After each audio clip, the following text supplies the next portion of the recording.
Hello, everybody, and good morning. I hope you guys are all doing very well. My name is Ed Rocha, and I am your coach and the founder of The Morning Goals here in Cambridge. We are a business and life coaching and consulting practice. So today's topic, and I'm super excited, is talking about positivity and how to harness your positivity. And I'm going to start with a quote that's on my Instagram page today. And the quote says, "In the middle of every difficulty lies opportunity." So I'm going to read that one more time. So in the middle of every difficulty lies opportunity. So let's talk a little bit about positivity. How many of you have ever heard the, "Hey, stay positive," and you're like, "Are you kidding me? This thing has just happened to me. I've experienced trauma. I've had a death in my life. I've got fired from work or laid off, and you want me to be positive?" Right? Are you kidding me? Right? Be positive. So I laugh at that because I am now, people will definitely tell you all that I am, if they describe me, I'm a positive person. I'm an optimistic person. Now, 5, 6, 7 years ago, that was not me. That was not my personality. It was there. It was dormant. It was inside of me. I would put on this facade of happiness and smile and all these things. But in reality, I was actually a very angry person. And I remember that I would just get so angry that I would irradiate heat. And I tell this story all the time that when I used to get angry and I would be able to open the door from a mile away, and without even saying anything, my team, my employees would know that I was angry. And it took several years of going to therapy, doing yoga, working out, to sort of re-change how I thought about things, to program myself to not, that emotion, that first reaction, not to be anger. So how can we stay positive in darkness? How can we stay positive when, we're experiencing real life trauma or pain? How can we stay positive, right? And I say to all of my clients, being positive and optimistic and affirming happiness, those things should be your default, but we can't ignore how we're feeling. We can't ignore that we are experiencing pain or depression or sadness, and we can't ignore those and separate things. I think a lot of times when we say, "Oh, be positive. Oh, stay positive. Oh, you'll be fine. Another door is going to open," and you might feel hopeless, and that's reality, and that's some of the things that we experience in our lives. So things that I do. So how do I stay positive so as many of you know me, or some of you are starting to get to know me, I've experienced a lot of death in my life from a very young age, and experienced a lot of uncertainty from food uncertainty to home uncertainty to life uncertainty. And how have I remained positive and optimistic for a better tomorrow or a better future or stability in my life, right? And so there's several things that I do on a regular basis. So number one is I wake up to music. So this morning before this call, I sent a message to my team. I was perusing the socials, and I generally do this as I get up. I put on music, and that's one thing that helps me. It's therapy for my soul.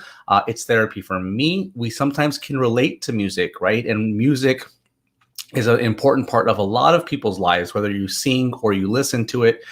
And positivity can manifest itself through music, or it can represent how you're feeling if you don't know how to express yourself. So simple thing that I do is music, number one.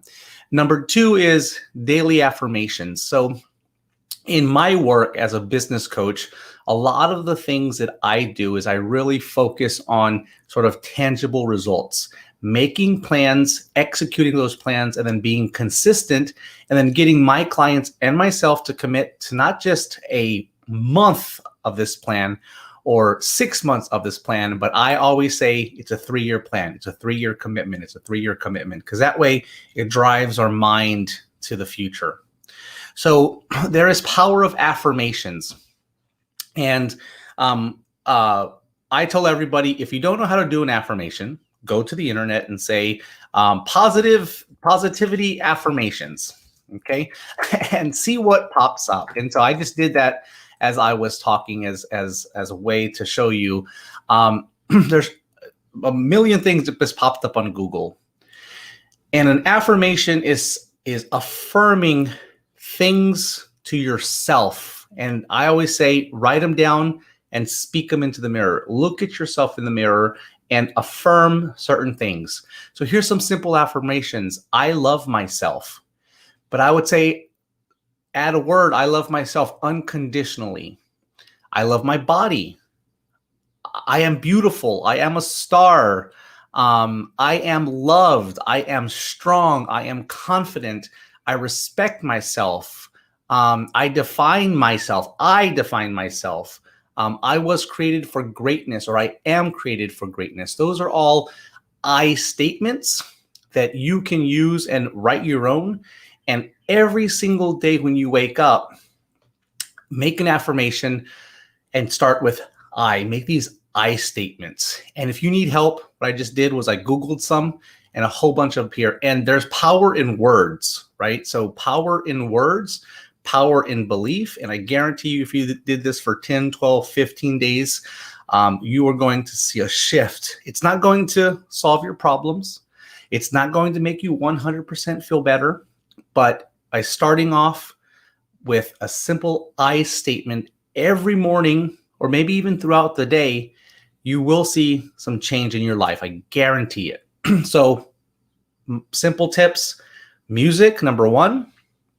Number two, start with an I statement. Okay, so I can do this. I got this. And I do that on a regular basis. The third thing that I do is, and I'm a firm believer in this, there is a fantastic TED Talk. I want you guys all to look at it. It is one of the most viewed TED Talks of all time, and it's by a Harvard Business School professor named Amy Cuddy, Cuddy. And Professor Cuddy so what I did there with the affirmations is I'm trying to reprogram the thought process in my brain by saying something every day that's positive. What Amy Cuddy studied with CEOs and founders and visionaries and S&P 500 companies, etc., was that maybe it's not the thought process that makes us effective or positive. Maybe it's actually our body. And so in the TED Talk, she talks about, and think about this. So think of a baby who was born blind and deaf, okay?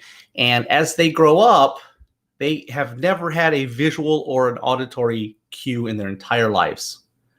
For some reason, as they experience happiness and feelings and they grow up, when they win something or they feel victory, there's an instinct in their body to raise their hands up in a winning or a victorious way, right? Do this or do this.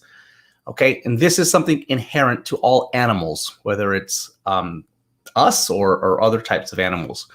There's a posturing of the body that sort of opens up and does this. So Professor Cuddy was curious on what that does to us and how that affects us, how our body language affects us.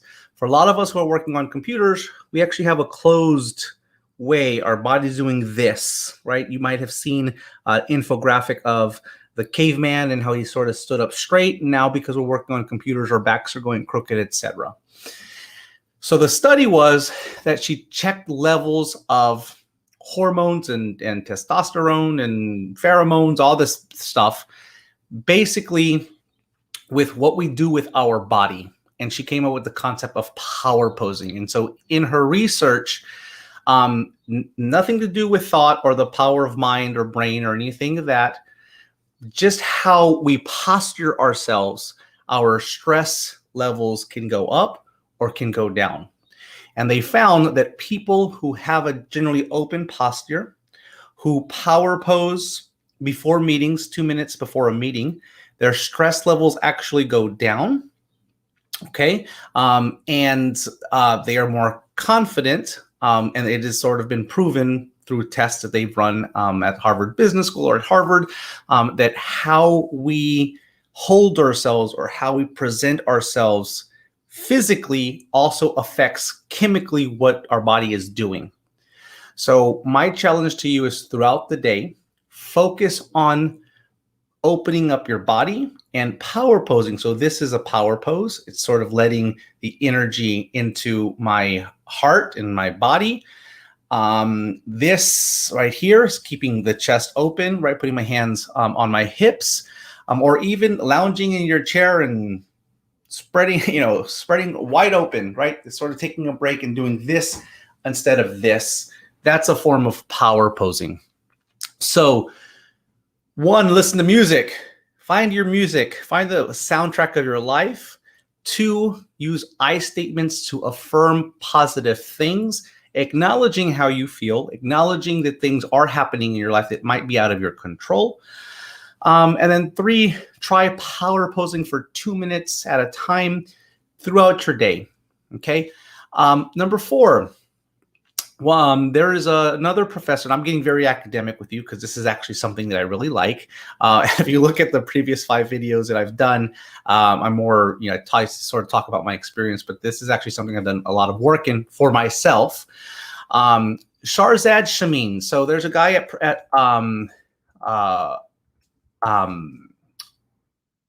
he's at Stanford. And Shahzad Shamin focuses on positive intelligence. And I'm actually doing his program right now. Shahzad Shamin, that's his name, Shahzad Shamin. And you guys can buy his book called Positive Intelligence. And he has a program. And the idea is that we've studied EQ and IQ. And he's created a system, operating system called PQ, positive quotients. And he says that for us, we have a whole bunch of saboteurs in our life. And he uses the example of sort of our core. Let's say, imagine us as a gold ball, and that's who we are internally. And then we've put layers of that onion or of plaster over that core of gold and honesty and truth, and empathy and feeling of who we are. And over time, based on our experiences and the things that we've done in our lives or things that we've experienced, we've sort of covered it up, right? And so I'm looking up here at my test that I did, and my number 1 saboteur in my life is controller, and number 2 is hyperachiever of the 10 that he discusses in Positive Intelligence. And my controller is negatively affecting me because when I make a decision in life, the controller comes in. Well, as we all know, you may not always be in control. There are things you may not be able to control, the actions of others that affect you or that you encounter throughout the day. And in Positive Intelligence, so in Affirmations, we're rewiring the brain. So we're trying to convince ourselves, but through convincing and verbalizing, there are new neural pathways that are connected of positivity. In number 2, we're changing. In number 3, I guess, Amy Cuddy, we're changing how we hold our body. So we're saying something to believe it. And then we're changing our body to lower our stress levels, our cortisol, to be more positive. In Positive Intelligence, what we're doing is we're trying to acknowledge what's happening by labeling it and then trying to move it aside. So, this is my controller.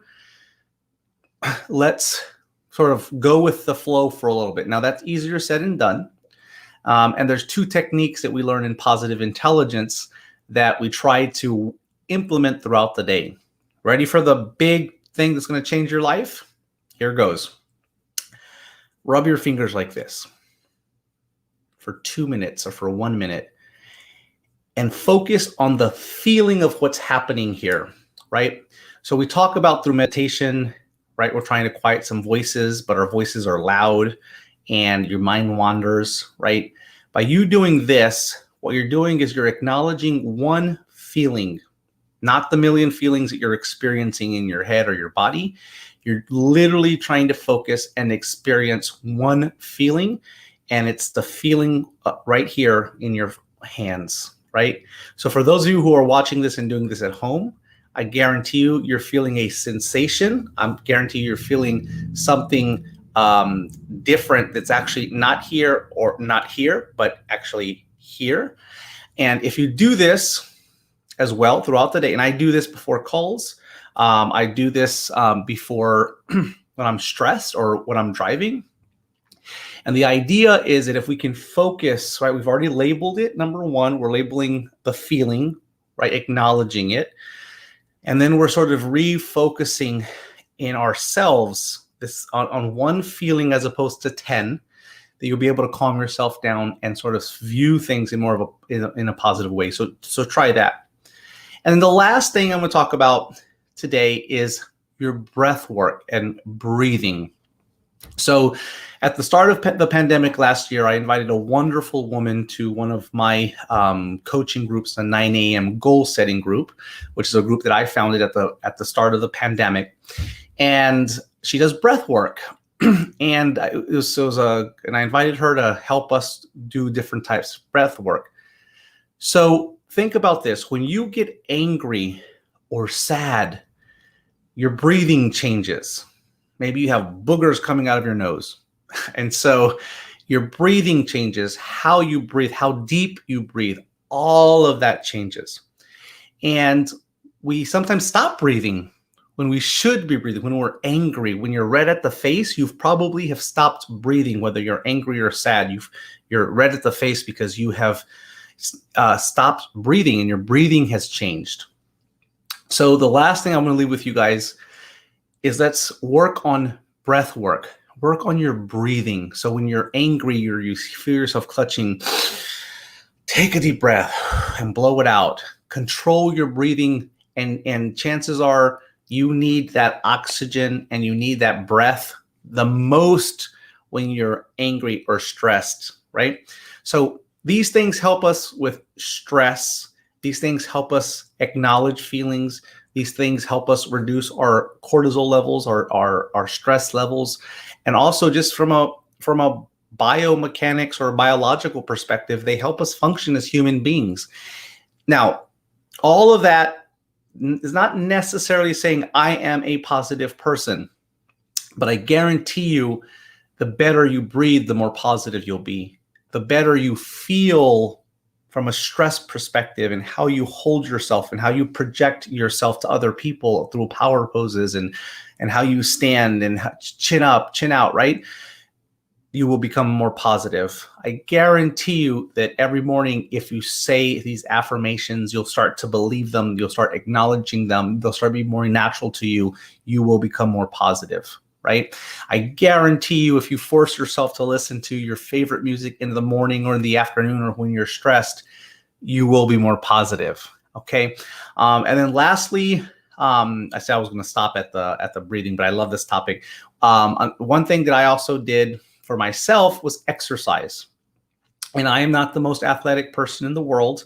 I am not the skinniest person in the world or the most muscular.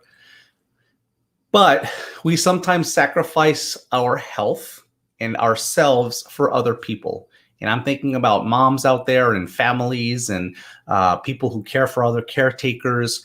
And I would say that you need to take care of yourself from a health perspective. You have one body that is yours, that is given to you. And I guarantee it's been proven scientifically, if you find research on it, that those who exercise, they have an outlet, they release toxins, etc., are probably more positive people. And it's a stress reliever or a way to deal with stress. So one of the questions I got was, how long should we try to do these habits to see positive change? So there's studies out there that say that in order for you to create a new habit, it takes anywhere from 15 to 60 days for you to do. So I always like these 10-day challenges because 10 days is longer than 1 week and less than 2 weeks. I would say start with a 10-day challenge. Start with doing 10 affirmations.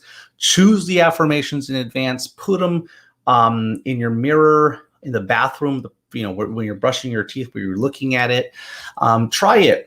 If you want to do power poses or your positive intelligence exercises here to have that feeling, use your calendar. Put a calendar reminder and say, here is I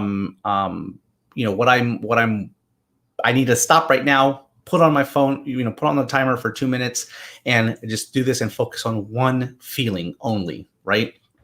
And so I would recommend that you guys start with a 10-day challenge and kind of then try to go longer or readjust so that you're not getting bored with some of these things.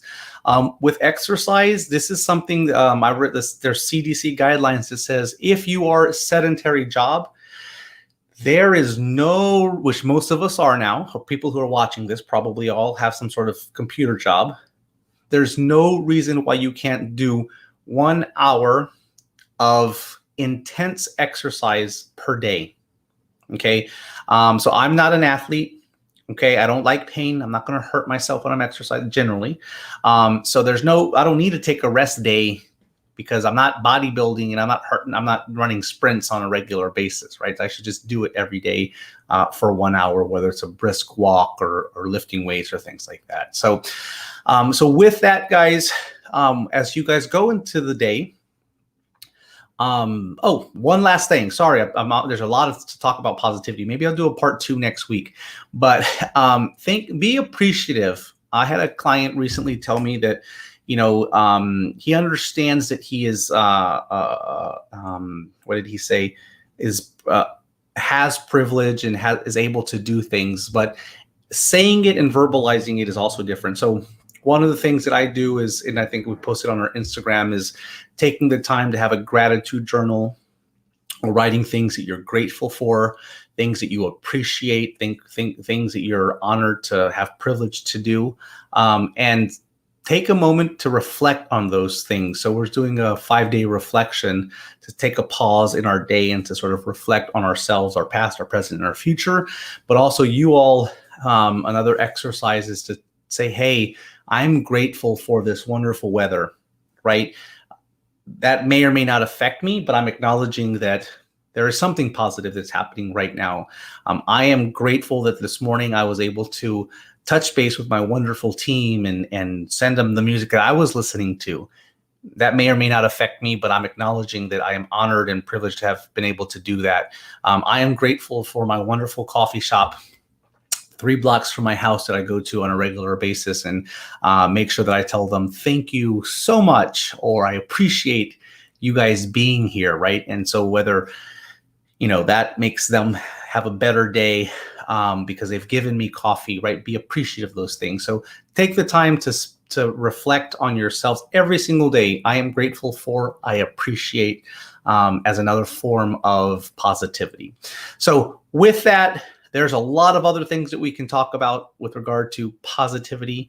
My challenge for you today is put on some music when you're stressed and party it up in your seat or stand up. Number 2, work on what was number 2? Let me skip number 2 and go to 3 with Amy Cuddy, power posing.